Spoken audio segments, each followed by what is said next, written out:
We welcome award-winning artist and designer Jaime Hayon to examine how the mode of self-expression has evolved in the post-truth era for artists and designers.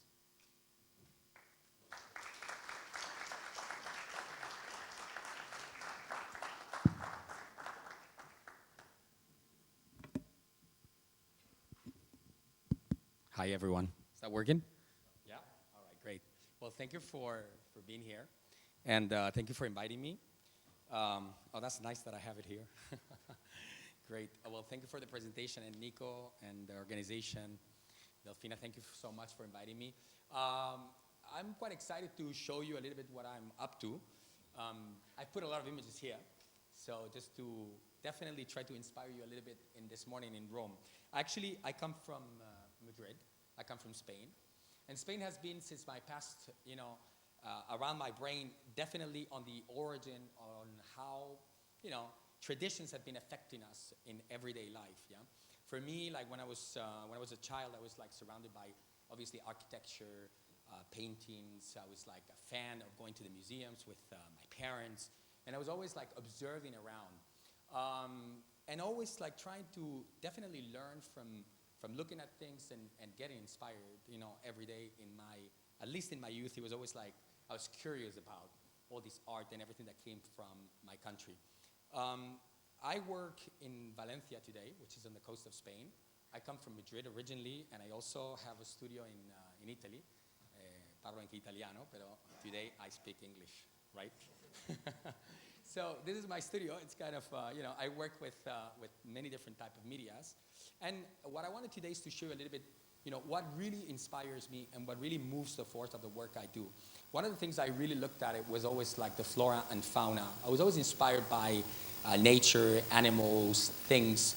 And I've always tried to keep a message in the work I do. Today I do public sculptures, I do installations, and I work in functional design, and definitely very functional design because I work with furniture companies and people like that, yeah?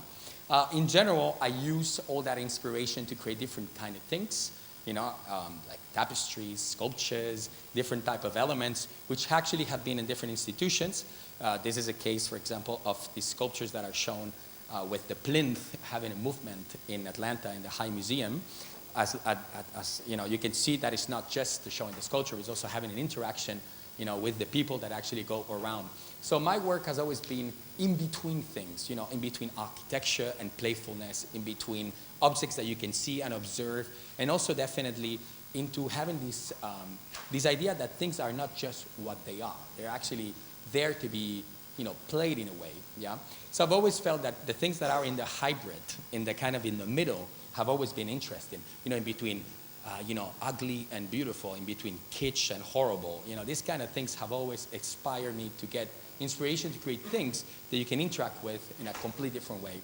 I started as a ceramist, so you can see a lot of the work that is based on that.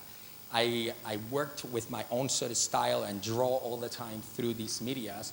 So I went through tapestries and elements in textile, ceramics, crystal, all different type of materials. So I found when I started that design and the idea of collaborating with design companies actually gave a lot of richness to the work I was doing.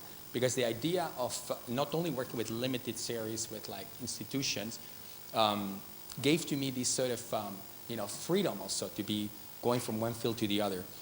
Industrialization and trying to build up things that will then go through a bigger series also allow me to understand a little bit how the industry and things work, yeah?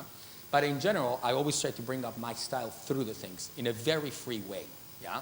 So you will see a lot of work, like you can see here. I just start to draw things. I'm always with my diary around and just doing things and getting inspired. When I travel, all the animalesque things and the folklore and things like that have always been something that clicked into my mind as something inspirational, something I could use and bring it up into different type of, structures, levels, and so on. I've used that within my work, creating all kinds of different things, from masks to strange faces. And the amount of work I've been doing in the last years has been quite astonishing because I've never really stopped.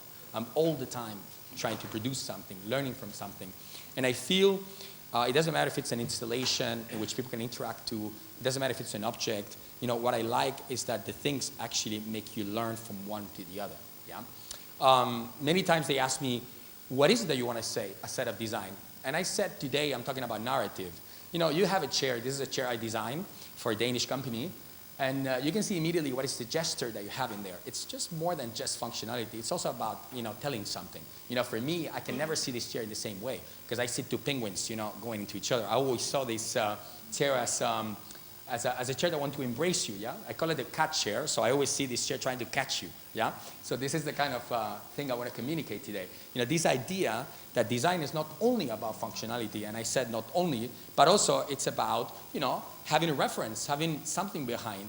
And this is definitely what I think actors like me in the world of design have actually tried to prove today with creating objects that actually come from ideas. Like this pineapple chair, It's clear that the shape, comes from the solution of a pineapple, which is really simple, yeah?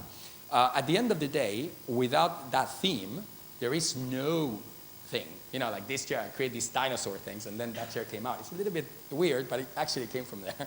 So the point is, studying something out of something, it's actually looking at the story that is behind the things.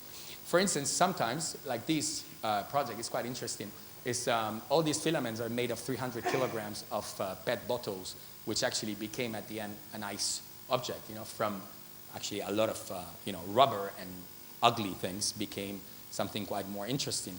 So the point is that where the ideas come from and how do we create them is actually something that, to me, is actually quite interesting.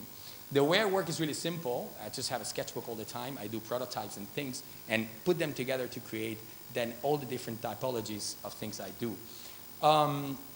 There's something that I've always been excited about, and it's all the theatrality, the circus, the theater, those sort of lost worlds. When I started the design business, I never took myself too serious, actually. I always tried to portray myself, together with my pieces. I never understood, well, a lot of people didn't even know how I looked like, actually, because I was always dressed up or tried to do something different. I always thought that the projects could definitely have a charge of something that it was surreal in a way. Then, there was always something on me trying to get really deep into the technique, into using the materials properly. But something that I had in mind is that design should not be just design. This was actually my first chair I did like maybe 20 years ago. And I was totally inspired by a musical. And immediately after I draw this chair, and that's the chair. It came out from the musical. It's not the typical way forms follows function, typical German design sort of thing. It's a bit different. And I say it's a bit different because it's charged by having behind a theme. Without the theme, there is no project. It's like here you refer immediately, that cabinet, it's a cabinet based on sports, it's clear, Then you can decide if you want to put your precious things on the number 1, the 2, or the 3, whatever it is. But the point is that the objects are in between. They're based on the idea that there is a theme behind.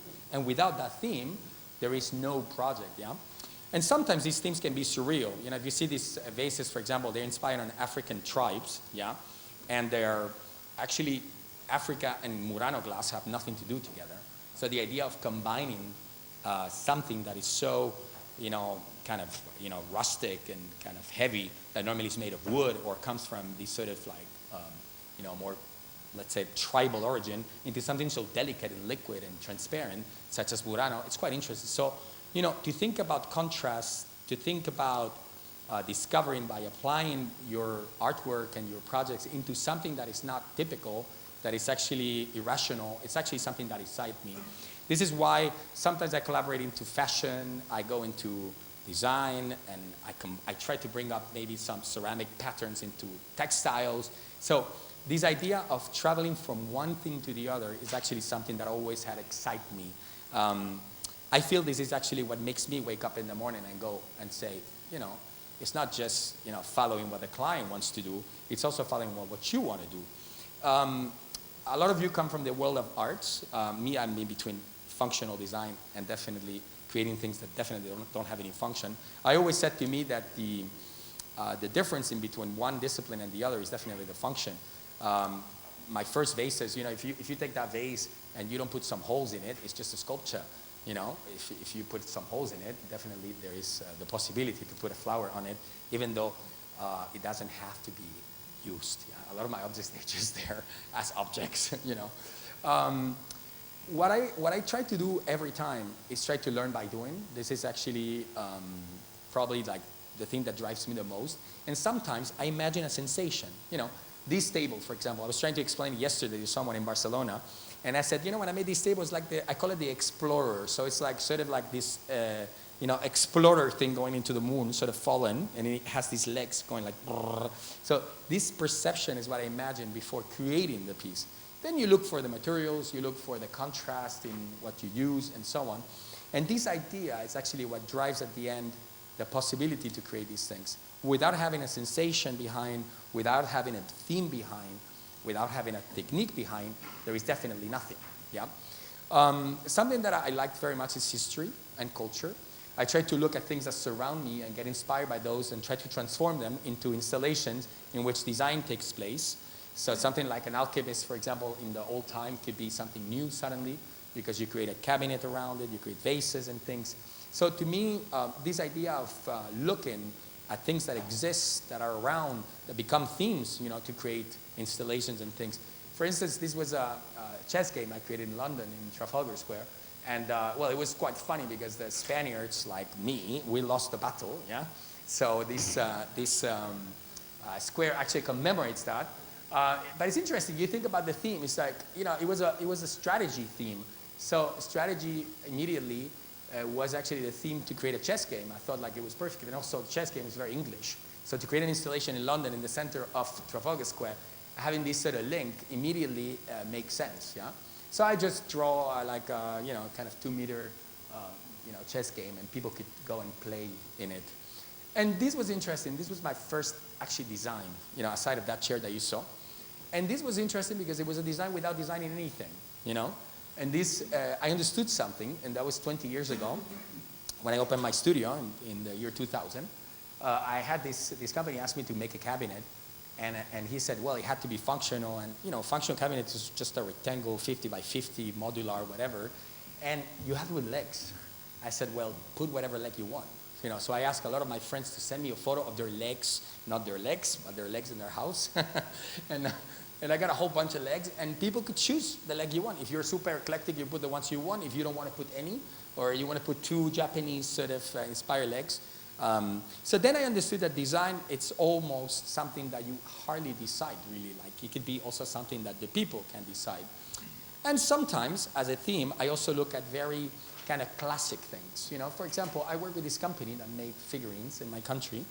And I understood suddenly that the figurines are things that used to be there, like you know, for many years, and the people used to collect them, you know, these little flowers and things. And I tried to look at these techniques that are very ancestral, trying to make my own versions of them, you know. So you can see the Jaime kind of, you know, version, and this is the typical classic version, yeah. So same happened with Baccarat. I worked with them, you know, they have this 250 years history. And I try to create with the same material, you know, something in my way, you know. So it's always exploring the material, trying to bring it up to another level, you know, trying to bring up something new with a technique that could be very old. So I look at the past in a way into history as something that could, you know, could be a reference. Like this, for example, is like we're in Rome, yeah. So this, I call it New Roman, yeah. And it's as simple as that. Romans used to actually have these interesting vases that have no base. So I just based on those to create a new sort of collection of items that could be inspired on those. So looking at museums, at history in a different angle can become actually a very inspired, you know, sort of tool, you know, to go around and create the objects I do. Yeah. When I come into this sort of dialogue like today, the post-truth thing, I'm kind of like completely out of the thing because I don't understand anything about it, you know. I feel there's too much conceptual around. There's too much eating their heads, like people just eat their heads all day. And I've understood something that is definitely quite interesting today, is that I want to create things that are made by humans and built by humans. And what I say about that is that I like to go to a place and work like with this guy, for instance, which is like I work directly into a factory and create things hand by hand with an artisan, seeing the defects of the person, seeing the, you know, the ideas around you, having a pause, having a wine, you know, going back into the atelier. For me, the way things are done, the way the things are communicating between us, they actually have a soul. If I look at this chair, it has a soul because it has this liquidity and so on.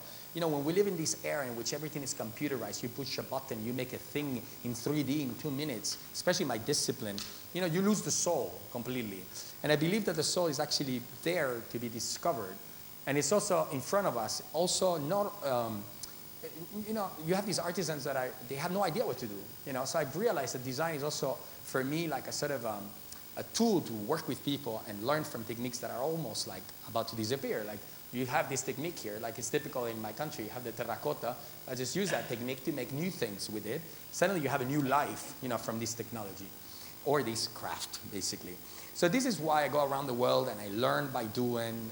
Even though I became a sensei doing ceramics because I started with that, I go to Japan, I work with them, understand things, and understand that going around the world can just teach you and make you start from zero every time. And starting from zero every time is actually what makes me come today here, to actually meet new people like you guys and be curious about the stories that everyone has to tell, And this is why I don't stop traveling. I'm constantly traveling. Actually, I travel half the year, 1 week yes, 1 week no. This is the way I work around the world.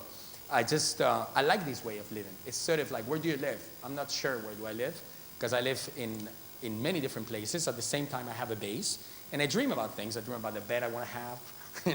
I dream about a lady posting this sort of like furniture I created. I have this sort of like idea in which like going around, learning from things, actually bring up the creativity into a higher level. Another thing that I like is art and architecture. I look at things like these. This was a collection I was inspired by Le Corbusier, and actually I was given 1 year ago, 2 years ago, I was given a tree from the Villa Le Lac in Switzerland by Le Corbusier. So they just gave me a tree, and it was not a Christmas tree. They just called to my house and said, hey, you get a tree, do something with it. So I created a collection of elements that were inspired on who would miss the tree. So, I did birdhouses and things like that out of it. And created a collection based on Le Corbusier architecture. And this is another of the points that I want to talk about. It's like, where is the design stopping? Where is the artistic sort of sculptural phase actually comes into place? For me, these are sculptures that are functional sculptures, basically, because at the end they're forms that, you can place things on, and you can use them as elements. You can see them in color, in different woods. So this is how they sort of work. So the architecture and the things around me has been an inspiration to create, as I said, furniture, objects, and elements around me. What I like of living in Spain and actually having a base in Italy is that we actually kept tradition very high. And the idea of having a team in which you share the thoughts and you actually talk about perception and talk about what you want to have as feeling with the things you create is actually pretty interesting. I work with a company called Fritz Hansen, which is in Denmark. It's pretty known for the history and architecture and so on.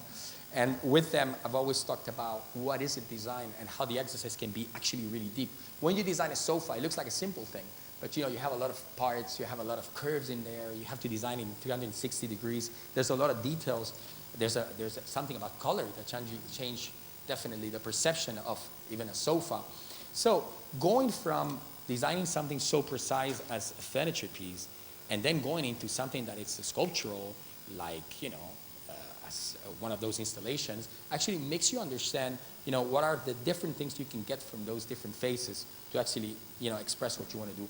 But at the end, it's about perception. If you take this chair, for instance, I call it the arpa chair. It definitely comes from that instrument, which is clear, and the sound it does. It's very soft and nice.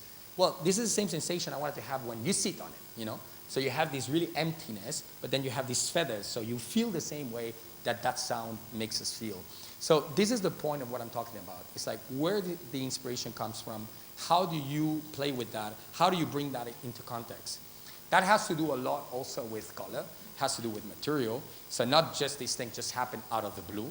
These things happen with a lot of everyday talk and everyday conversation through the different ideas.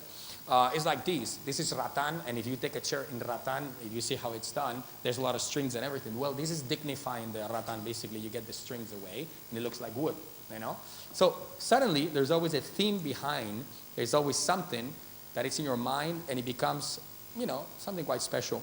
Well, The installations and the industrial design also brought me to do spaces. This actually was an old restaurant I made like these 10 years ago. And then I made like, these 1 year ago. So it's the same restaurant, just changing. And, for me, the interior design became an excuse to actually create spaces in which I could definitely play with the money of my client, actually, which was a very good thing to do. And sometimes I feel like, you can do miracles. Like, for instance, like this is a super crappy place I went to. A client of mine asked me to do in Paris, which was also like a sort of a killer place, really difficult. Imagine the staircase, you could die, going down there. It had the worst style, actually, but it was quite inspirational because from all that sort of crappy thing and, like look at that, those bills and everything. It's kind of crazy. So from all that sort of excess, this new place came out. And it's, again, another of these interiors in which, you have the opportunity to create new lamps, new elements, new archaeology inside of there. And this was actually an interesting project, too, which is an hotel I created in Madrid, which is only playing with color. So it's color and furniture creating different charts of elements, obviously with the furniture, with the traveling elements inside of there. The only thing I created was this sculpture, which is the only thing with a pattern. And it's like a bear, which is a symbol to Madrid, but it's not a bear, it's like a zebra bear, so it's not really like a bear. Anyway, so the point is that for me, interior design is not just interior design. Again, it's an opportunity to express yourself in different scenarios, different scenes, and different elements. So whenever I have an opportunity to make that, I try to think also about the same feelings I have when I create objects and elements. Something that I think is interesting also in the work for me is color. I work with color a lot.